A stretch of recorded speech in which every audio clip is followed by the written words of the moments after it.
அனைத்து நண்பர்களுக்கும் வணக்கம். இன்றைக்கி நம்ம வீடியோவில் எதை பற்றி பார்க்க போகிறோம்னா, இந்த ஃபாகர் சிஸ்டம்ங்க. குறிப்பாக கோடை காலத்தில் மாடுகளுக்கு அதிக அளவில் உஷ்ணம் ஏற்பட்டால் என்னென்ன விளைவுகளை மாடுகள் சந்திக்குது, அதனால் நமக்கு ஏற்படும் நஷ்டங்கள், இதை பற்றி இந்த வீடியோவில் பார்க்கலான்னு இருக்கோமுங்க. நம்ம பார்த்திங்கன்னா இப்போ இந்த ஃபாகர் சிஸ்டம்ங்கிறத நம்ம பண்ணையில் மாட்டியிருக்கோமுங்க. இது எப்படி மாட்டணும் அப்படிங்கிற முழு வீடியோ உங்களுக்கு நான் தகவல் சொல்லலான் இருக்கேங்க. குறிப்பாக இந்த கோடை வெயிலில் வந்து நம்ம நாட்டு இன மாடுகளான காங்கேய மாடுகள் எவ்வளோ வெயிலாக இருந்தாலும் தாங்கிங்க. ஆனால் இதுவே இந்த ப்ரீடுகளான இந்த ஹெச்எஃப் வந்துங்க ரொம்ப வெயிலை தாங்கிறது ரொம்ப கடினமான ஒரு சூழ்நிலையாக இருக்குங்க. ரொம்ப மாடு இழப்பெடுக்குங்க. அதனால் ரொம்ப அந்த உஷ்ணத்தை தாங்கிக்கவே முடியாதுங்க. அந்த சமயத்தில் தான் நான் உள்ளே இந்த சிமெண்ட் ஷீட்டுக்குள்ளே மேயறது கஷ்டம்னு சொல்லிட்டு இந்த ஃபாகர் சிஸ்டத்தை மாட்டினேங்க. அது எப்படி மாட்டினேங்கிறத உங்களுக்கு ஒன்று ஒன்றா சொல்கிறேங்க. இது ஒரு 1000 லிட்டரு கொள்ளளவு கொண்ட ஒரு சிண்டெக்ஸ் டேங்க்குங்க. இந்த ப்ரெஷர் பார்த்திங்கன்னா நமக்கு இந்த ஃபாகர் சிஸ்டத்துக்கு நல்ல ப்ரெஷராக வேணுங்க. அதனால பார்த்திங்கன்னா நான் 1 HP மோட்ரு போயிட்டேன். 1/2 HP மோட்டரில் இவ்வளோ ஒரே நேரத்தில் 20 ஃபாகர் ஆப்ரேட் பண்ண முடியாதுங்க. குறிப்பாக நல்ல பிராண்டடாக நல்ல காப்பர் வைண்டிங்கான மோட்டராக வாங்கிக்கிங்க. நான் இந்த வீடியோவை ஏன் பதிவு பண்ணுறேன் அப்படின்னாங்க, நான் யூடியூப்பில் தேடி பார்க்கும்போது விரல் விட்டு என்ற மாதிரி ஒரு 2 பேர் தான் இந்த ஃபாகர் சிஸ்டத்தை பற்றி தமிழில் குறிப்பாக ஒருத்தர் தான் இந்த வீடியோ பண்ணியிருந்தாருங்க.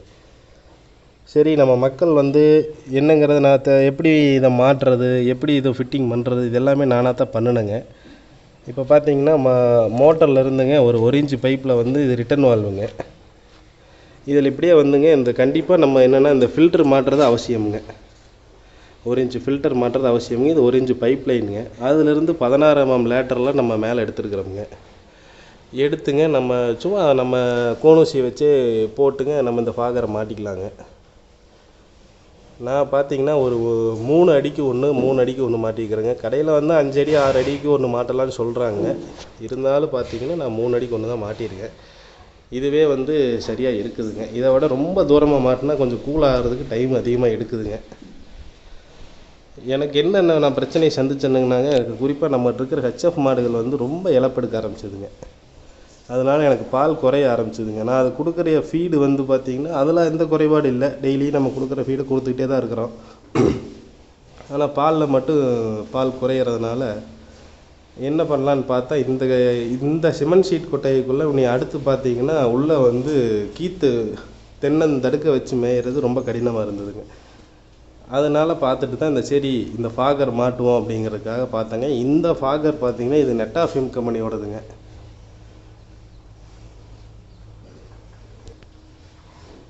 அப்புறம் பார்த்துக்கிட்டிங்கன்னா இந்த மோட்டரில் அந்த ரிட்டன் வால்வுங்கிறது ரொம்ப அவசியமுங்க.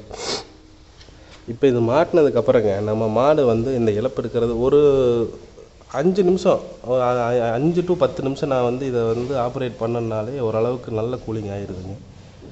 வாங்க இப்போ இது எப்படி ஆப்ரேட் ஆகுதுங்கிறத நம்ம பார்ப்போங்க.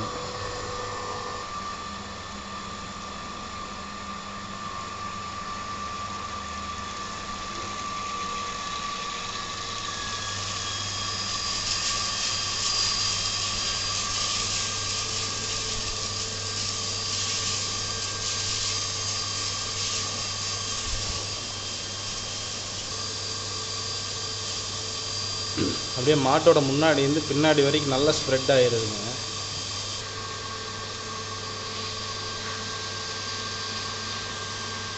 அதிகபட்சம் ஒரு 5 நிமிடம்ங்க. இந்த 40க்கு 20 சாலை ஓரளவுக்கு கூலாகிறதுக்கு அதிகபட்சம் ஒரு 5 நிமிடமே போதுமானதாக இருக்குதுங்க.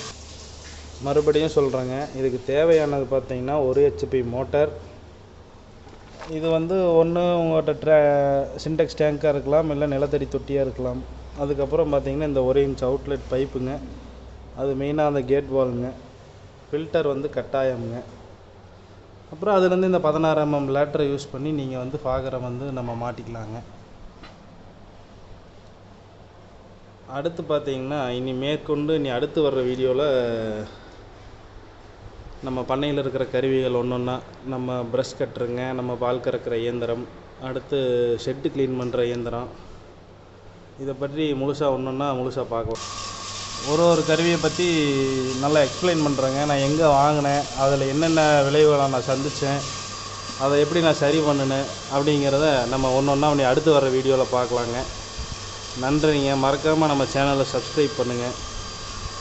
விவசாய நண்பர்களுக்கு மறக்காமல் ஷேர் பண்ணுங்கள். நன்றிங்க.